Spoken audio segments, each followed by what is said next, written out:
Hi, hello, good morning mga tita. Maulan na panahon, ang sarap may kayakap, 'di ba? Pero kung single ka, magkape ka na lang tita, tiis-tiis na muna.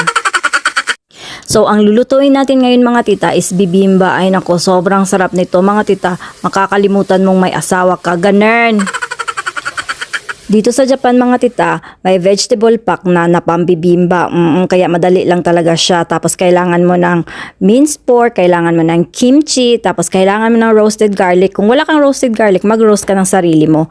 Tapos gochujang mga tita. Tapos cucumber. Tapos kailangan mo din ng itlog para sa pantoppings mo mga tita, para mas lalong sumarap siya. So yan na yung mga ricados mo, naiipon na natin siya.